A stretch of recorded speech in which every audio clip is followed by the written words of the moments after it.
Death Valley Days. Washington Territory in 1853 was a land of few people and many hardships.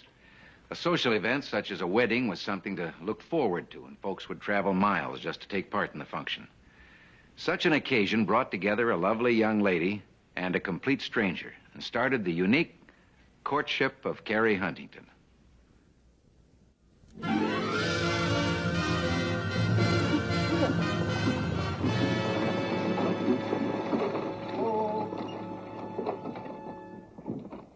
You're more than 2 hours late, Jim. Here. Here. The stage to Rainier? I'm afraid it's gone, miss. I held up as long as I could, but... But I've simply got to get to Rainier today. Well, that's impossible. There won't be another stage out of here till tomorrow at noon. My sister's getting married in just a few hours, or maybe even less. Well, I can't help you none then, miss, so will you please let me get back to my work? Now, look, before I went away to school in Olympia, I promised I would be back in time for this wedding, no matter what happened or who tried to stand in my way. Well, maybe there's a way. Come on.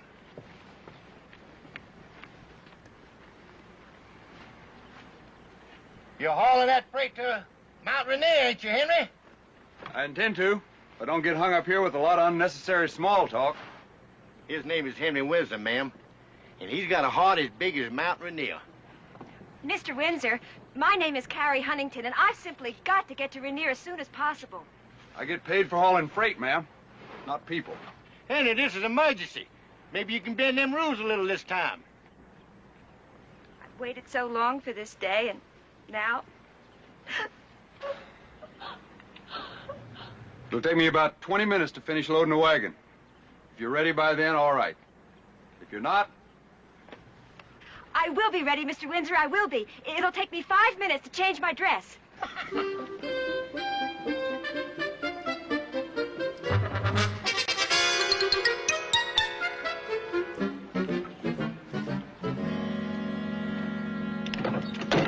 Mr. Windsor!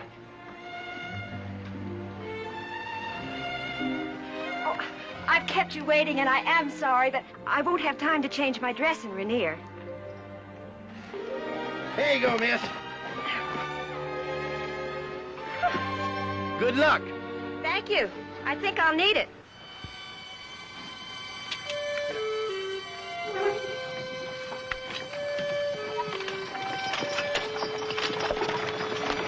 Hey! Hey!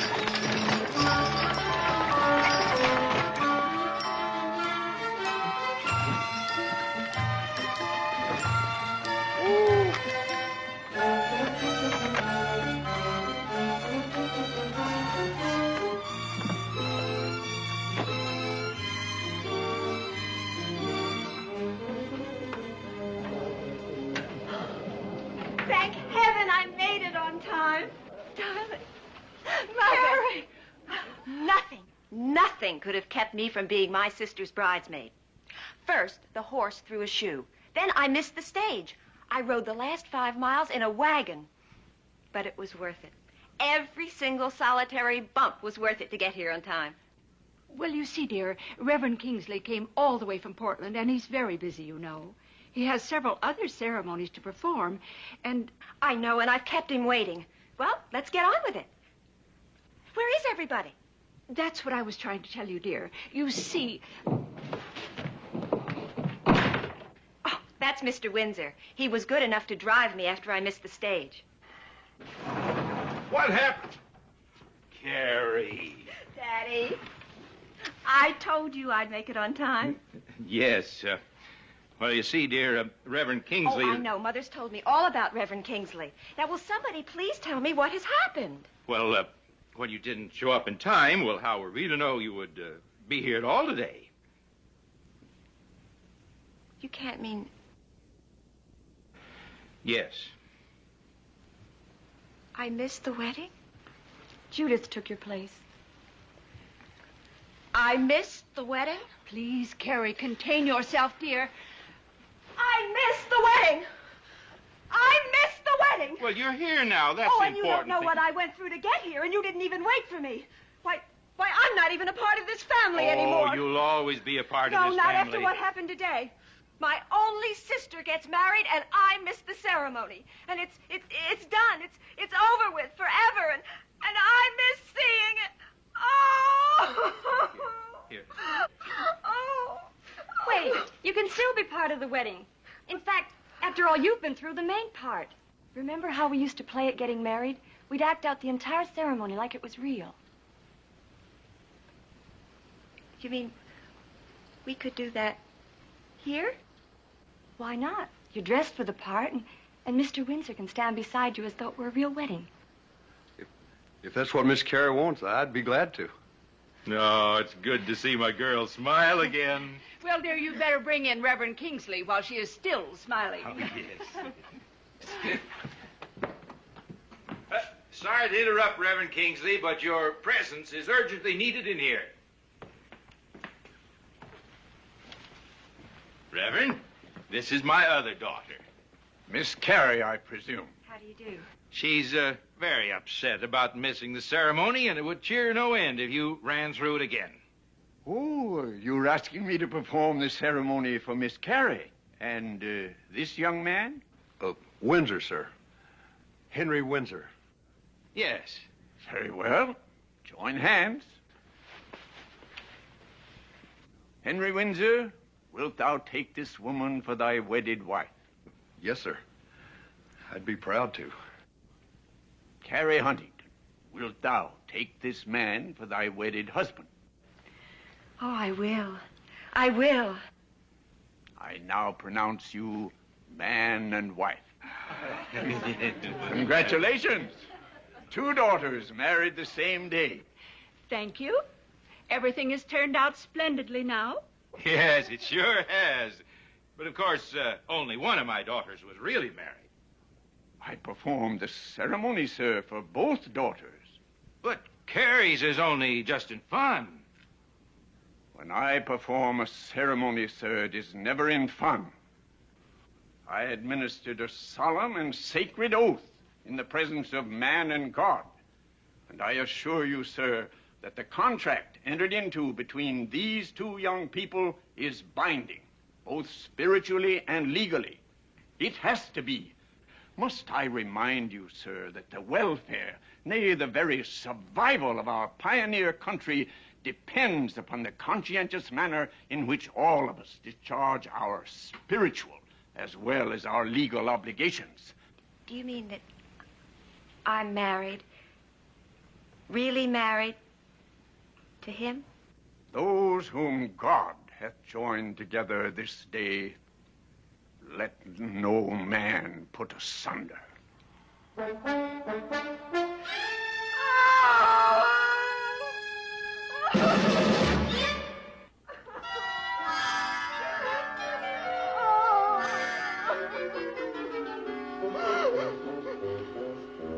Now, there'll be certain legal formalities, papers to be signed, and then I'll see to it that the marriage is dissolved.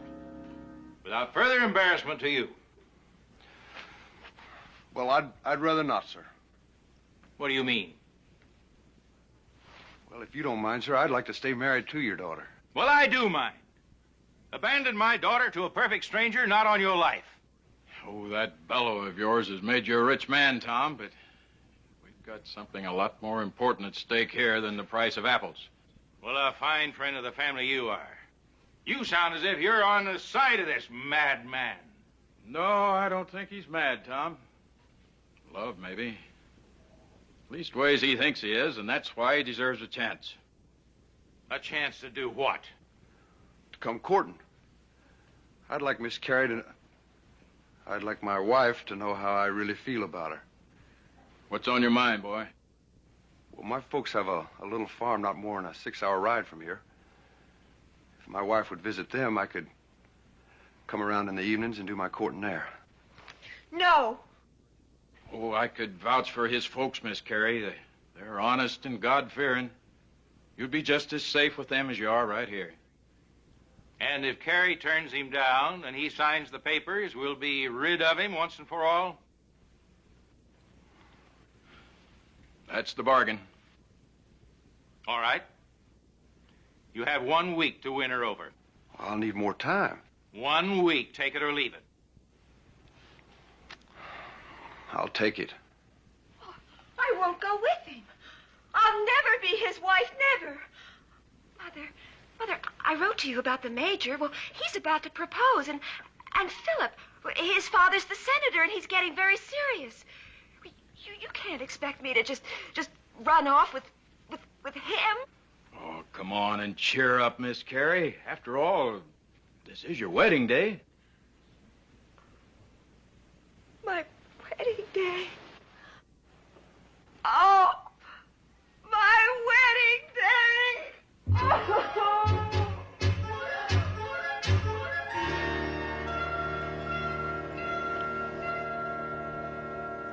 Mr. Windsor, you are making a grave mistake in wanting me for your wife. Can't you see that? No, ma'am. Do you know what I learned at school in Olympia? How to be the wife of a rich and influential man. Now, how to be the hostess for all the dinner parties he'd give for his friends and his business associates. I can't sew. I can't cook. I'm not interested in raising a family. You and I are complete strangers. 1 week is going to make no difference at all. The part about us being strangers, that isn't true. I never saw you before in my life. About 8 years ago, when I joined the militia, they sent me to Olympia. I didn't live in Olympia 8 years ago. Well, there was a store there on Main Street where they sold those oil paintings. Still there. And they had a portrait of a girl that I've never been able to forget. And you look just like her. Even that white hat you were wearing. That hat I bought for the wedding, that was just a coincidence. The girl in that picture looked so real that I swear she talked to me. Oh, I was just another scared kid at that time and lonesome. But the girl in that picture gave me hope that maybe I was going to do all right. There's another world besides the barracks and the farm, she seemed to say to me. With you as my wife, I could find that world. I could do anything. Please try and see me like I really am. Don't you ever touch me again, and I'll never be your wife, never.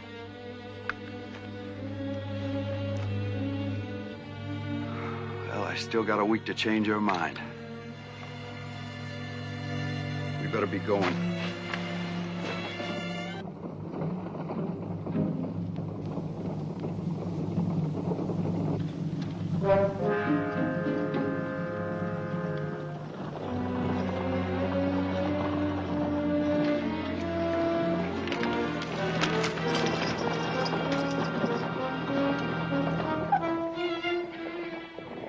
Don't be afraid.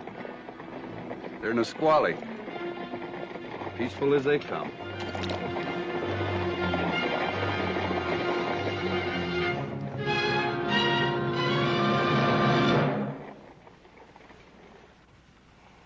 Look strong. Your squaw? My squaw. You sell? Trade, maybe? No. No, we have 5 children.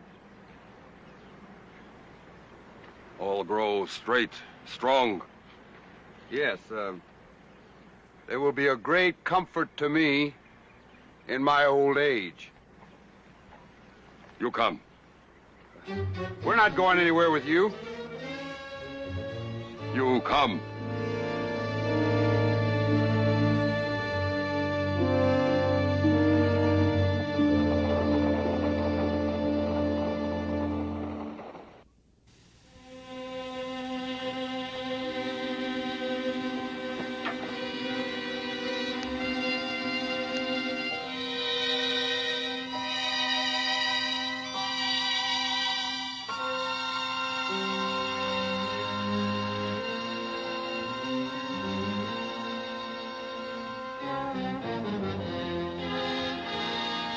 so still. Is something wrong? Medicine man say evil spirit in him. An evil spirit in this tiny dear thing? Mother die at birth. Father of infant, my son, killed when he hunt game. Now, women not come near, afraid of evil spirit. Infant grows sick, die maybe. There's nothing we can do to help you. White squaw make infant grow strong, tall, like own sons. You've got to let us go now, or your whole tribe will be punished. But the baby might die if we go. And if we stay, we'll die. I've been around Indians all my life. I know what he's got on his mind. Why would they harm us for trying to help the chief's grandson? That old fox is not interested in that baby. He's trying to save his own skin. The Nisqually believe that the evil spirit in that sick baby will go into the body of the last person that took care of it. If we stay and the baby dies, they'll stone us to death instead of the chief. If we stay? Do you think he brought us here to give us a choice? No. You stay.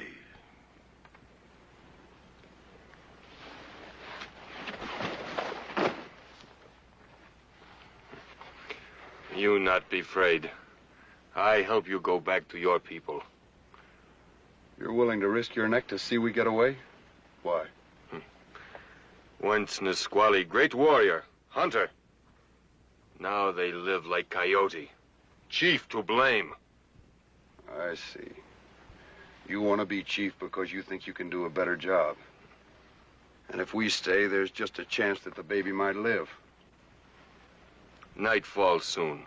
Then you go. We've got a choice now. We'd better take it. I can't leave.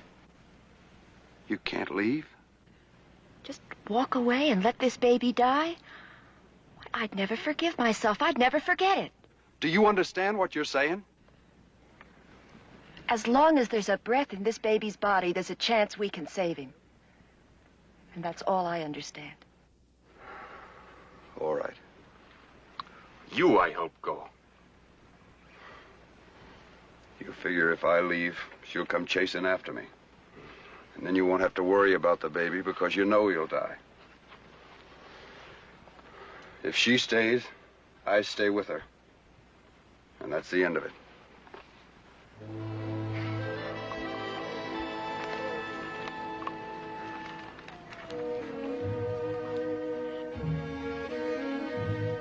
My wife knows how to make powerful medicine.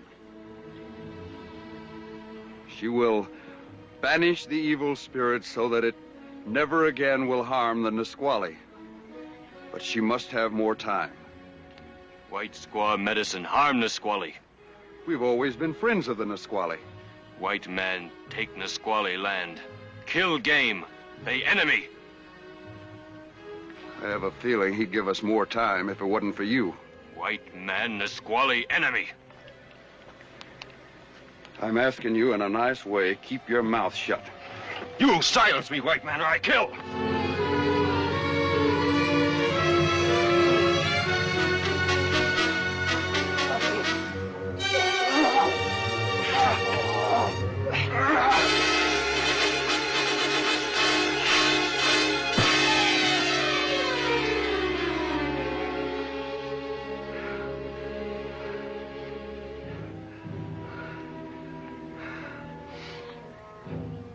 White man strong. Much courage. Win time for squaw.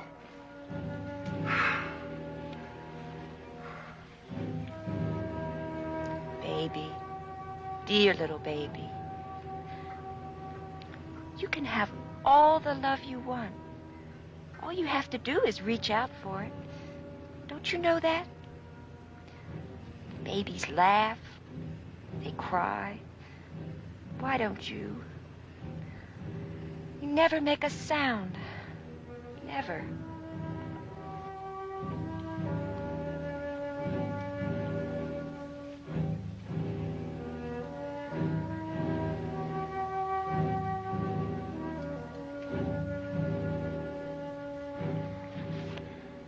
No matter what happens, I love you. I want you to know that. Now, let me finish. Now, it's got nothing to do with a lonesome boy falling in love with a portrait of a pretty girl.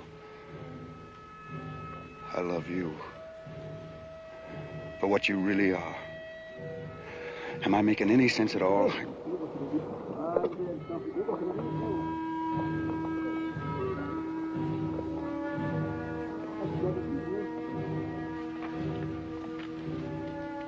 Evil one here yet. No!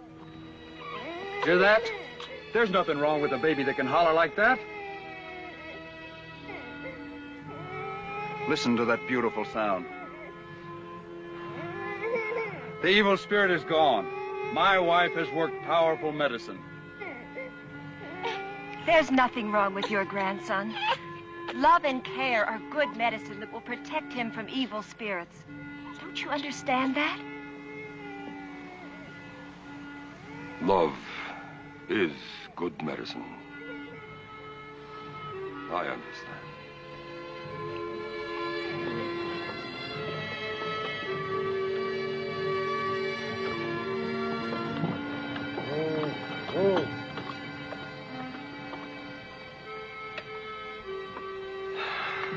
Well, which way are we going? Rainier, your week is up, Mr. Windsor.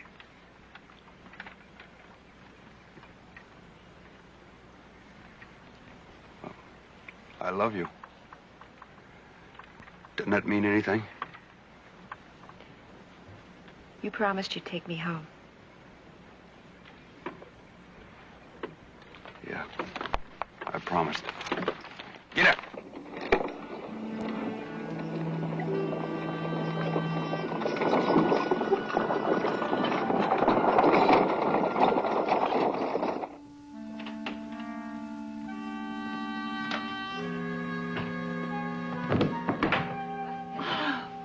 Well, you kept your end of the bargain, Windsor. I'm grateful to you. Goodbye and good luck. Wait a minute.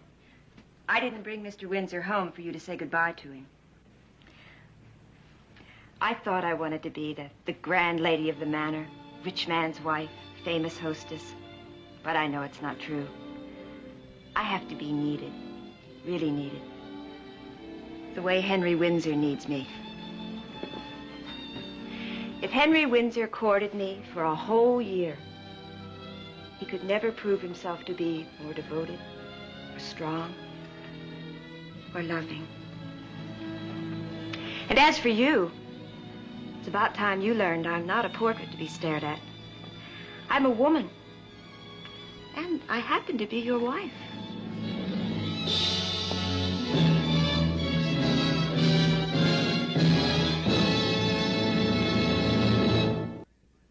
A marriage by mistake that could have only happened in pioneer days. How do you think it turned out?